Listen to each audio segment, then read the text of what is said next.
agree with the fact that I think that 2000 in the lending side is that 2019 I think is going to be a little bit more stable. And to talk about your point of appreciation, we did see some high jumps in appreciation, which is great. Last week we talked a little bit about New Year's resolutions and how you can make your mortgage or your home basically a vehicle towards those resolutions as far as saving money, buying your first house, becoming an investor, and things like that. So I wanted to bring in my friend Richard, who is a realtor here in Dallas and who's very knowledgeable in specific areas in Dallas, to talk about where real estate is going in 2019, where we are, what buyers should look for, and things like that. So Richard, thank you for being here. Thanks for having me, Brandy. And so being here. You too, having you here. Introduce yourself and tell us a little bit about like what areas you specialize in and what you do and why someone should contact you in these areas. Sure. My name is Richard Williams, and I'm the real estate broker here for Lux Estate Realty, and we're located here on McKinney Avenue. And specialty in the areas is pretty much within inside this loop of 635. We do quite a bit of transactions in Midway Hollow, White Rock Lake, M Streets area, and especially here in the Uptown, Turtle Creek area as well. So definitely, if you're looking for whether it be a condo, a home, a townhouse with inside the 635, I can definitely help you out, be a go-to, and explain you through the process and be there to go over everything and tell you exactly how it happened, and there to answer any questions, regardless how many times you've got to ask, maybe the same question or 20 questions. I'm going to be right there for you, with you. Yes, and so thank you. And I can personally say this about Richard. I follow him on his socials and his Instagram stories, and he is constantly showing off property in these areas, Midway Hollow, M Streets. Like you said, anything south 635 and south, which is where I like to be in. So you're like talking about my areas right now, because north of 635, I don't really. Sorry, I don't really like to do that. It seems like far. It seems very far to me.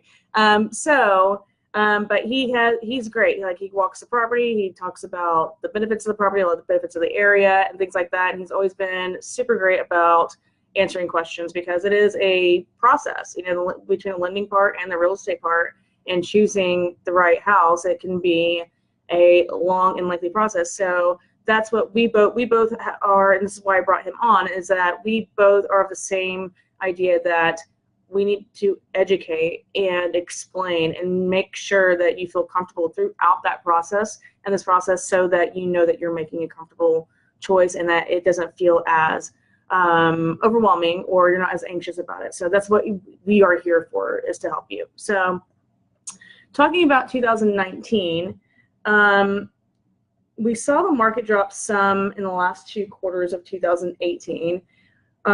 What are your thoughts for now, or for the 2019 forecast? Starting out and finishing out. Sure, it's a great question. I know it's been a lot of people's minds that have thought about buying, earlier last year, 2018, and the market we did shift a little bit about 6 months ago.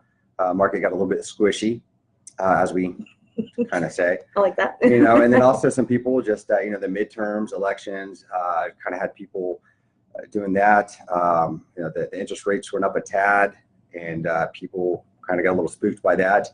But as of October, they were still saying that Dallas might, not be one of the top. And then now they're saying that 2019 is actually going to be a great year in the Dallas market. Homes may not climb as quick as they did in appreciation over the last several years, but still definitely a great time to buy. And we're still in the seller's market, at this time. So, but definitely, what's great about inside the 635 is that you've got the options of condos, townhomes, or homes, something that's going to fit your criteria, your budget, and wherever you are in life. Mm-hmm. So, and definitely going to be depending on what you're looking for, what you're paying on rent, especially if you're in the Uptown area paying rent, you definitely get into a house, home, or condo, possibly be paying less, putting money in your pocket pretty much. Yeah, absolutely. And to follow that up with, I agree with everything that you said. 2018, just to be clear, just be authentic, I guess, was a very hard year for me on the lending side, because the rates did tick up a little bit and people did get spooked, but they didn't go up that much. It's not that big of a deal when you think of like historically, we're still below historical averages on interest rates. So, but it made people, with the election, even like with when the previous election, it's been kind of weird since he first got in office. And, we had our biggest slump in the Dow of 1,000 points, and then we recouped a little bit of that. So with the market being a little bit volatile, I'm actually surprised that the shift hasn't been as much, because we're bouncing back quickly through volatility lately. And so I agree with that. And it's still, rates are still great. We got the rates that kind of ticked down a little bit the past week or so. So I agree with the fact that I think that in the lending side is that 2019, I think, is going to be a little bit more stable. And to talk about your point of appreciation, we did see some high jumps in appreciation, which is great, right? If you were already in a property, but as an economy, you don't want those appreciation jumps to be so much or so frequent, because at that point we'll be in an inflation and we'll have a huge downturn in the economy eventually. So what we want is a steady rise, and that's why I think that Texas and Dallas, has historically been really good at, even through that 2008, 2007, 2008 crash, is, in Texas at least, our property values really maintained for the most part, especially comparatively of the rest of the country, because of our property tax. We have property tax, not state tax, and because we seem to be, we stayed pretty level. So I agree with that. So you said it was a seller's market right now. It was still a seller's market. I did see that there are some, that inventory was shifted a little bit lower, which is typical for the winter months. But do you think it's still a good time to buy? I think it's a great time to buy. Obviously, since appreciation is still happening, it's a great time to buy. So we're seeing homes sit on the market a little bit longer. However, it's still a seller's market. What we mean by that is when it becomes a buyer's market, you're going to see sellers giving away a lot of concessions like we had back in 2006, 2007. But you're not going to have that, where they're just giving the farm away due to the fact that we've increased so much. I mean, some areas, even the M streets, there's been properties, 50% up over the last 6-7 years in value. Because it appreciated, like you said, at an unhealthy rate, pretty much. But definitely a great time to get in. You don't want to wait till our rates start getting to a normal level, which is what's kind of a historically. Well, the historic average is about 6.5. Okay. So we're not there. I mean, like it's it's a very like kind of subprime kind of thing. We might be at a 6.5 right now, but like today I was quoting a 30-year at 4.5 today, which was pretty good. Wow. Which is pretty good. And I had a 15-year right at 4%, which is pretty good. Great. Yeah. So these are great rates, really great rates. And keep in mind on 15 years, especially if you're not putting 20% down, if you can handle that kind of payment, your mortgage insurance is way low. I mean, it drops and you get to that 20% of equity really fast. That's something to look at. But not to get into lending too much, but like these are things to really think about. You want to always consider all of your options because you never know. And a 15-year doesn't, just because it's cut in half doesn't mean your payment doubles. A lot of people think that, which it doesn't. And it's just something to definitely look at, because maybe you wait on getting that new car with that $300 payment and have your mortgage go up $300 to build that equity faster on a 15-year with a lower rate and lower mortgage insurance, especially if you don't have that 20% equity. So always think about those types of options. Going into that, you mentioned something about south of 635, you have options for single family homes, condos, and townhomes.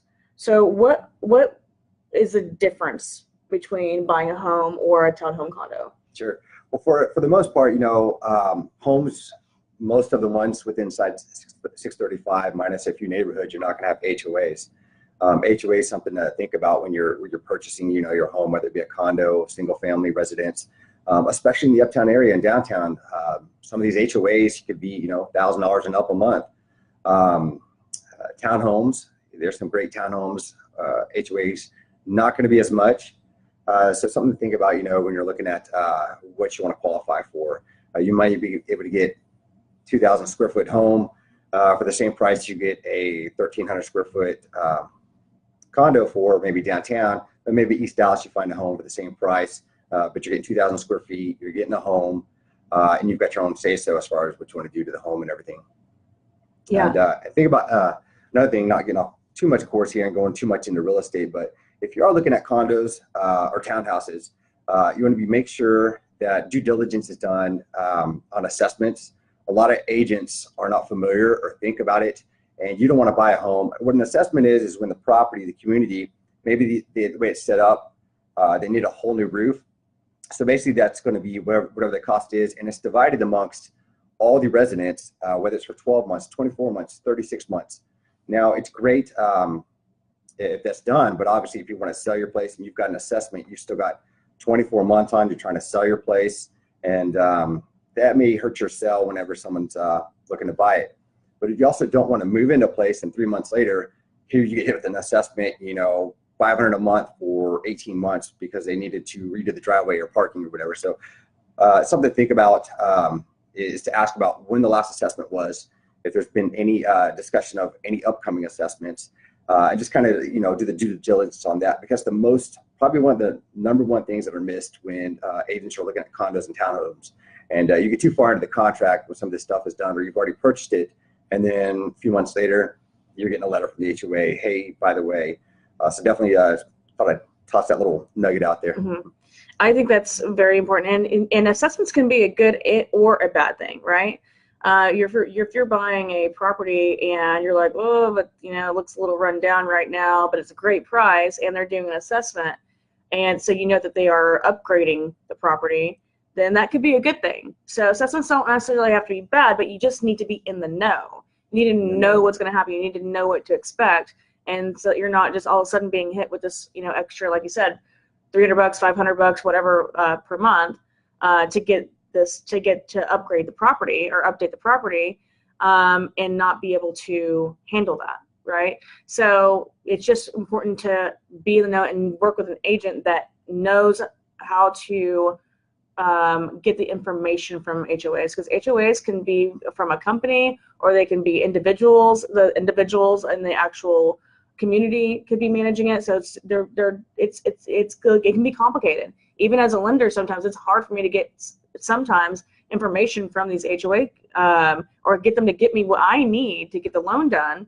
So just make sure you're working with an agent if you're looking for a condo or townhome that understands that, and also that can help you break down those HOA dues. So if you see a condo that has $1,000 in HOA dues, you need to make sure that you see what that is broken down to, because sometimes that can include electricity, water, gas, trash, all these other things that you would normally pay in a home.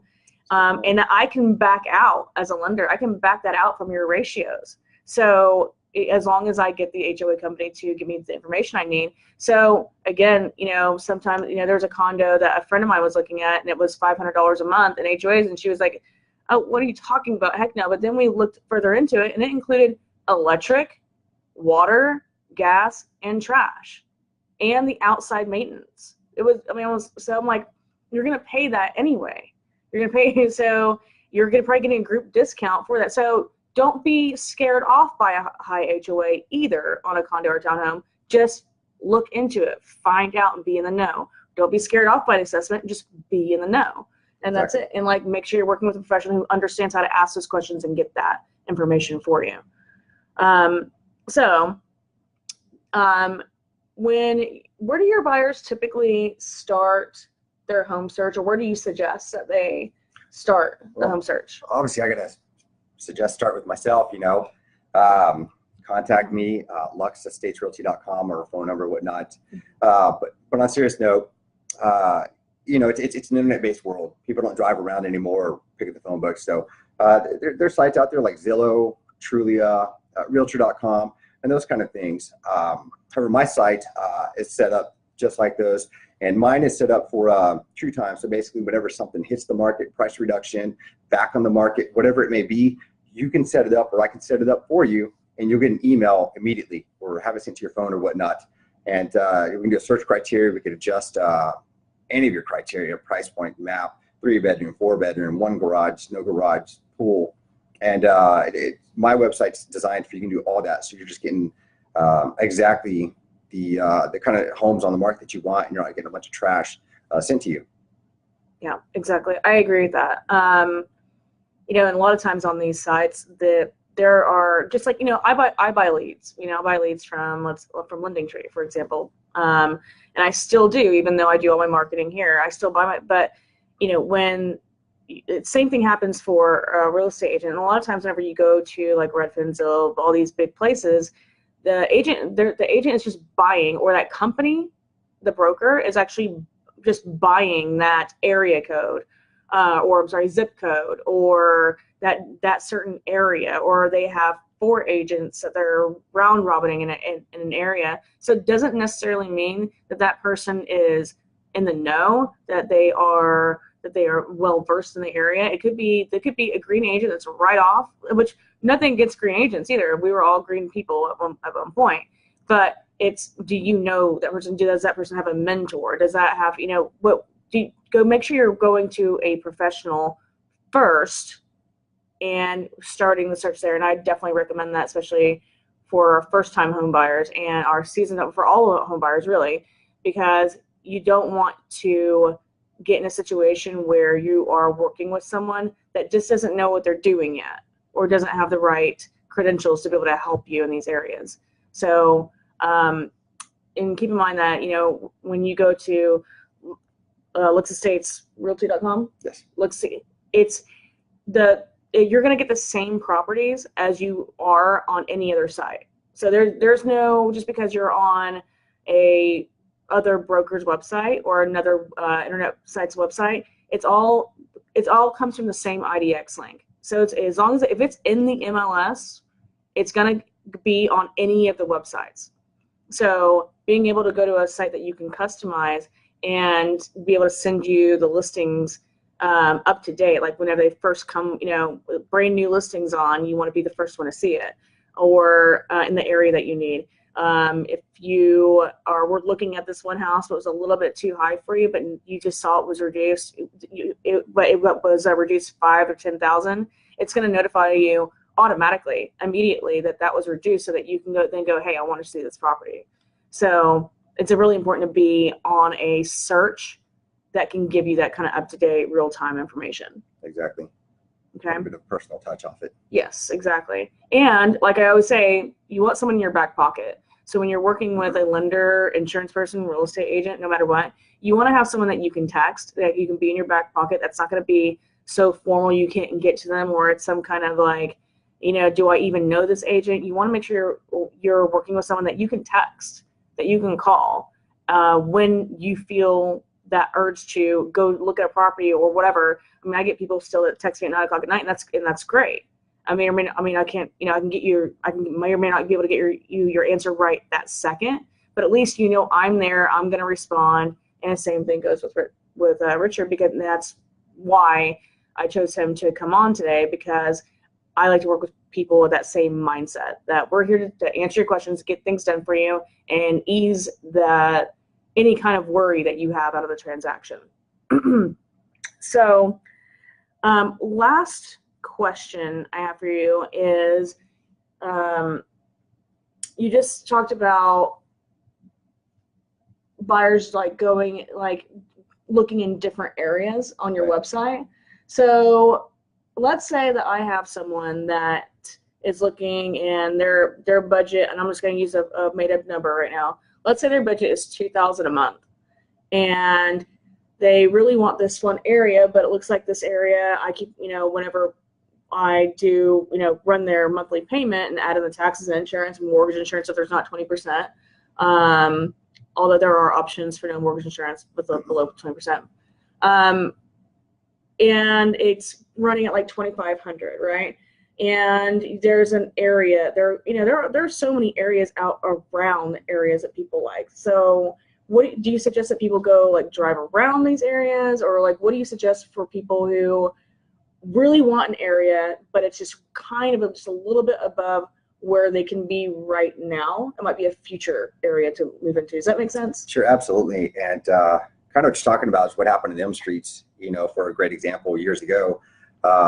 like I said, years ago, 6-7 years ago, you can get properties, you know, under 200,000. Now, just to tear down lot or a home to scrape the lot and rebuild, it's going to be 325, 350 just for the dirt. So it may 6-7 years ago, you may have driven around kind of sketchy. Oh, I don't know. But if you start seeing you know, one new home on this street and 3 streets over another, it's probably a great time to get in because you know, history repeats itself. That happened in them streets, and now over at Midway Hollow, it's been going on like just crazy. And if you get into a transitional neighborhood like that, and every time a home is completed or finished, the value just went up on your home. Whether yours is a brand new home, a tear down home, your dirt, it's just going to go up. Another thing, you know, sometimes you got to change your criteria. Maybe you can't have that 4-bedroom, you know, or a 3-bedroom, or you've got to shift down to a 3-bedroom, or maybe you've got to have a 4-bedroom. So let's go maybe 5 miles out and just start adjusting the criteria as needed. So. I agree. That actually happened to me, and ironically, the street name is Richard that I lived on, and I literally, this is exact situation that we're talking about right now. It happened to me 100 exactly. So I bought a house on Richard for $271,000 in 2011 for $271,000.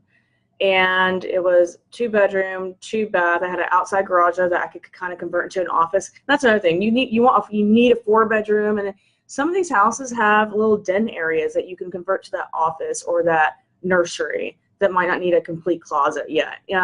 So keep in mind with that too. You know, adjusting your bedroom size down or moving out 5 miles. These are all just like little ways to get what you want in your area that you know that can satisfy you for now, and you might find exactly what you were looking for in making those small little tiny adjustments.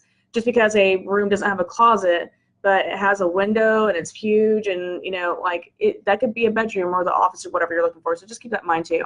It's not always about the bedroom, bath, or the specific zip code. But anyway, so I bought it for $271. 2013, I had to move, was forced to move, and I sold it for $320. Which, so I'm like, oh, that's not bad. At the time, that's not bad. That was December of 2013. Okay, so that house on Richard, 5314 Richard, okay, both houses right next to it got torn down. The house across of it was kind of like a janky, like questionable kind of people coming in and out, but I felt safe, and that's gone. So next to that little house, and this little house is still there. It's a little California-style bungalow house. Is still there. The houses right next to him are $700,000 and $800,000. To buy that same house right now is over $450,000. I mean, I couldn't be more upset. But so I sold it, especially since I didn't really want to in the first place. But again, so that's happening on that street. Now, what I would want to do is go to the next street over, like Bonita or Richmond, which are right next to it, and go, okay, it might be a little bit questionable on the street, or you know, my neighbor might not look that great, but I'm telling you, if you're in an area there's more people coming in, there's more people needing homes, there's more people needing more affordable homes, there are more renovators out there than ever, and I'm one of them. You know, so believe me that especially in these areas that are close by, if you're looking at a street over that has maybe 1 or 2 houses that have been redone, that's a great sign. That's the perfect sign of an area to buy in, because whether you're going to buy on the other street that's already been done and already of value, or you're buying on that street that's kind of a little getting there, transitional, either way, you can expect that value go up in a normal market, right? Especially a Texas market, but your values are going to go up. I mean, history doesn't lie, and has never. Real estate is literally the only asset that's continuously appreciated over time, over and over, year after year, over any other asset or investment that there is. So this literally happened to me, and I'm actually looking right now for the same thing. I'm always on looking for that one street over, because I like the deal. You know, I also am spoiled sometimes, and I want the thing that's already redone, but I also like to make things for myself. So especially for buyers that get in that area, because guarantee you that next rehab or that next person is going to come, the next investor is going to come in and go in and redo that property and redo all the properties on that street, and it goes street by street by street by street. So same thing happened in Oak Cliff. Oak Cliff used to be like, what? Now it's, I can't believe the value is there. So anyway, that was all great information and great insights, and I really thank you for coming in here today. Especially right after New Year's. I know but today was such a busy day for me. I'm sure it was for you too. But that concludes today. Please, especially this being on the mortgage team page, we're doing something a little bit different. Please make sure that you are leaving comments and asking questions for us.